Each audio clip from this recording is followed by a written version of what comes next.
Hello students. तो आज हम पढ़ने वाले हैं स्टाफिंग। स्टाफिंग का मतलब होता है finding the right person for the right job. ठीक है। विदाउट स्टाफिंग हम अपने चीज़ों को ढंग से चला नहीं सकते। अगर एक स्कूल है तो टीचर चाहिए ही चाहिए, और अगर 11th में उन्होंने कॉमर्स रख रखा है तो कॉमर्स का टीचर चाहिए। अगर एक सीए फर्म है तो उसे अकाउंटेंट सीए वाला चाहिए ही चाहिए। ठीक है। जिसे सीए की नॉलेज हो, जिसे अकाउंट्स की नॉलेज हो। बीकॉम ऑनर्स चाहिए होगा, उन्हें बीकॉम चाहिए होगा, बीए इकोनॉमिक्स ऑनर्स चाहिए होगा। तो according to the operating activity of the company, company को हायर करना पड़ता है लोगों को, उसे कहते हैं हम स्टाफिंग। ठीक है। तो स्टाफिंग का मतलब बस ये नहीं है लोगों को हायर करना, स्टाफिंग का मतलब ये भी है कि लोगों को सिखाना। ठीक है। टाइम टू टाइम अगर कोई भी नई चीज आ रही है तो उन्हें सिखाना। ये नहीं कि बार बार नए बंदों को लाते रहेंगे और पुराने बंदों को निकाल देंगे। स्टाफिंग का मतलब ये भी है कि उन्हें कितनी सैलरी देनी है और कितनी सैलरी नहीं देनी। ठीक है। तो staffing is a broader concept which include many things. ठीक है। कंपनी को स्मूथली चलाने के लिए लोगों के साथ हम क्या क्या कर सकते हैं उसे हम स्टाफिंग कहते हैं। ठीक है। तो स्टाफिंग का जो मेन काम करता है वो एचआर करता है, ह्यूमन रिसोर्स मैनेजमेंट। ठीक है। तो स्टाफिंग के इंपॉर्टेंस क्या है? सबसे पहला इंपॉर्टेंस तो ये है कि स्टाफिंग से हम एक कॉम्पिटेंट पर्सोनल को सेलेक्ट कर पाते हैं। ठीक है। With the help of staffing we are able to select the most competent personnel for that particular job। उस पर्टिकुलर जॉब के लिए जो सबसे सही बंदा है उसे सेलेक्ट कर पाते हैं। For example Ryan international school को एक कॉमर्स का अकाउंट्स का टीचर चाहिए, तो वो हाईली क्वालिफाइड 10-15 जने या जो भी उन्होंने वॉक इन रखा उसमें लोगों को बुलाया, और उसके बाद जो भी उन 15 में से सबसे अच्छा होगा उसे सेलेक्ट कर लिया जाएगा।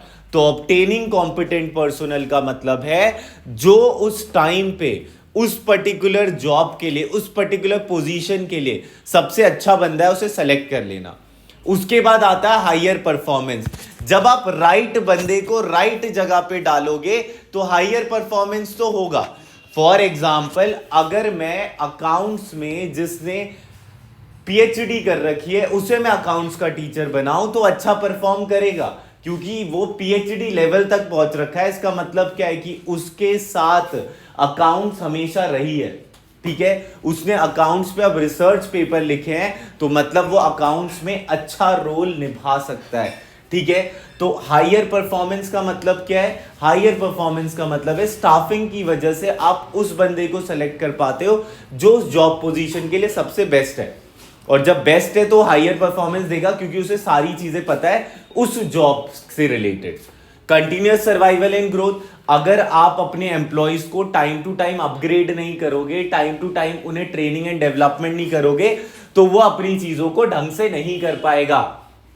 ठीक है। तो training and development is the essence. ठीक है। अगर मान लो आजकल की ग्रोसरी शॉप देखो, पहले जो ग्रोसरी शॉप में होते थे वो 8-9 जने होते थे, सबको क्या करना पड़ता था, जल्दी जल्दी पैक कर कर देना पड़ता था और सारे कस्टमर को एंटरटेन करना पड़ता था। लेकिन अब क्या आ गया है? सेल्फ सर्विस आउटलेट आ गया है। लेकिन एक नया एम्प्लॉय चाहिए होगा जिसे प्रोडक्ट प्लेसमेंट आती हो कि भाई कौन सा सामान कहां रखना है और कैसे रखना है। ठीक है।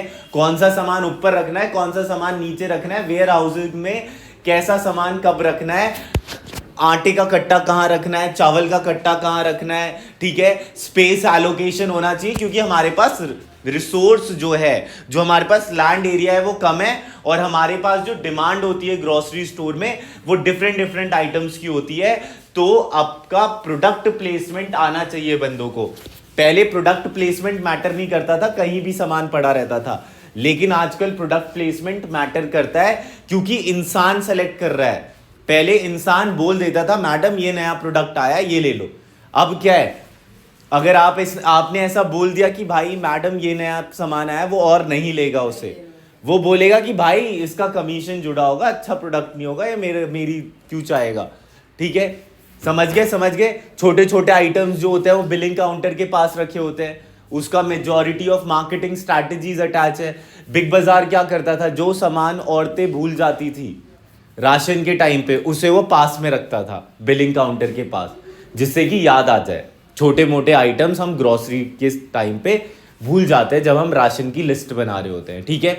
ग्रोफर्स ने क्या किया, बिग बास्केट ने क्या किया, उन्होंने देखा रिपीटेशन कि भाई ये चावल बार बार मंगवाता है, चलो इन्हें सब्सक्राइब करवा देते हैं, जिससे बार बार चावल ये हमसे ही लेगा, ठीक है। सब्सक्राइब करवाने पे उन्होंने क्या कर दिया, 50 रुपए का डिस्काउंट दे दिया, ठीक है। लेकिन उसके साथ एक अटैचमेंट क्या है कि अब उनका रीसेल वैल्यू बढ़ गया, मतलब अब वो बंदा बार बार उन्हीं से चावल ले जाएगा और कहीं और नहीं देखेगा।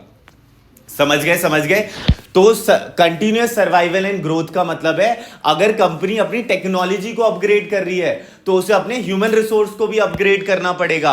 ये नहीं कि पुराने एम्प्लॉय जो आपके साथ 15 साल से काम कर रहा है उसे आप निकाल दोगे और नए एम्प्लॉय को ले आओगे, फिर आपको दिक्कत आएगी, क्योंकि नए एम्प्लॉय अडेप्ट करेगा। और आज की जनरेशन स्विच वाली जनरेशन है, जो कंपनी स्विच करती रहती है। हमारे पापा मम्मी वाली कौन सी थी जनरेशन, जो लॉयल रहती थी एक कंपनी के साथ कि मैंने तो 35 साल बिताए हैं, मैंने 40 साल बिताए। आजकल तुम्हें नहीं मिलेगा इस जनरेशन से सुनने को कि मैंने 35 साल बिता दिए, मैंने 40 साल बिता दिए। सब क्या, 2 साल जॉब की स्विच, 3 साल जॉब की स्विच, ठीक है, जैसे जैसे जिससे कि हाइक मिलता रहे, ठीक है। Continuous survival and growth. उसके बाद है ऑप्टिमम यूटिलाइजेशन ऑफ रिसोर्सेज। अगर आपने उस इंसान को उस जगह पे डाला है जो उस जॉब पोजीशन के लिए अच्छा है, तो वो तो उस रिसोर्स का ढंग से यूज करेगा। अगर मुझे कंप्यूटर चलाना नहीं आता और स्कूल ने बोला भाई आपको लैपटॉप से पढ़ाना है, ठीक है, HDMI केबल मुझे पता नहीं है, तो मैं कैसे करूंगा, मैं फिर नहीं कर पाऊंगा। तो मुझे ये देखना होगा कि भाई वो जॉब में डिस्क्रिप्शन में लिखा हो रहता है कि भाई आपको क्या क्या चाहिए इस जॉब पोजीशन के लिए। तो ऑप्टिमम यूटिलाइजेशन ऑफ रिसोर्सेज कब हो पाएगा आपकी चीजों का, जब आपको वो चीज आती हो, ठीक है। जैसे कि मैंने मैम को आईपैड दिया, ठीक है, तो पहले मैंने उन्हें सिखाया कि आईपैड में क्या होता है, ऑपरेटिंग सिस्टम क्या होता है, ये नोटपैड कहलाता है, इसके ये आइकन्स होते हैं, इस आइकन पे क्लिक करने पे ये होता है। अब जब आप कंप्यूटर दे रहे हो तो सब सारे सॉफ्टवेयर थोड़ी सिखा दोगे, जो उस पर्टिकुलर चीज के लिए चाहिए वही तो सिखाएंगे ना। अगर मान लो कि कौशल को अकाउंटेंट हायर किया तो उसे एक्सेल सिखाऊंगा, टैली सिखाऊंगा, वर्ड सिखाकर या पावर पॉइंट सिखाकर फायदा क्या है, ठीक है, या C++ सिखाकर या R सिखाकर फायदा क्या है, ठीक है, पाइथन सिखाकर फायदा क्या है, नहीं है कुछ फायदा। जो स्पेसिफिक पर्टिकुलर चीज के लिए चाहिए वही सिखाएंगे। या फिर अगर मैं न्यू हायरिंग कर रहा हूं तो मैं ये सोचूंगा कि भाई वो जना है मेरे पास जिसे टैली आता हो, एक्सेल आता हो, तभी हायर करूंगा। क्यों ऐसा कर रहा हूं, क्योंकि optimum utilisation of human resource तभी हो पाएगा। समझ गए। इंप्रूव जॉब सेटिस्फैक्शन का मतलब क्या है। अब भाई मैंने बीकॉम किया है, आप मुझे सॉफ्टवेयर में डाल रहे हो या फिर सुपरवाइजर में डाल रहे हो, तो मुझे तो दिक्कत होगी। मैंने बीकॉम किया तो मुझे अकाउंट्स की जॉब दो या फिर मार्केटिंग की जॉब दो, इस टाइप की जॉब दो, ठीक है। तो इंप्रूव जॉब सेटिस्फैक्शन कब होगा, जब आप सेम बंदे को जिसको वो चीज करनी है, अगर आपको उसको वही पोजीशन दे दोगे तो उसको सेटिस्फैक्शन लगेगा, ठीक है। तो it improve job satisfaction and morale of employee through objective of assessment and fair reward for their contribution, ठीक है। कि आप जब एम्प्लॉय को एसेस करोगे, आप एम्प्लॉय को बताओगे कि आप अच्छा काम कर रहे हो। हर साल बोनस आजकल जो डिसाइड होता है वो grade A, grade B, grade C के हिसाब से होता है। ग्रेड A, ग्रेड B और ग्रेड C के हिसाब से होता है, ठीक है। उस हिसाब से हम क्या करते हैं, उस हिसाब से हम सेलेक्ट करते हैं एम्प्लॉय को कि कितना बोनस देना। अगर आपको ग्रेड A मिला है, पूरे साल भर में जो रिवॉर्ड मिला है, जो मैनेजर देता है, तो फिर आपको बोनस हाई मिलेगा। ग्रेड में B मिला है तो बोनस लो मिलेगा, ग्रेड C मिला है तो और लो मिलेगा। इससे फायदा क्या है कंपनी का, एक कॉम्पिटिटिव स्पिरिट आएगा ना एम्प्लॉइज के अंदर कि भाई मेरे को ग्रेड A में आना है, मेरे को बोनस ज्यादा मिलेगा। समझ गए। ओके, ये पार्ट A है।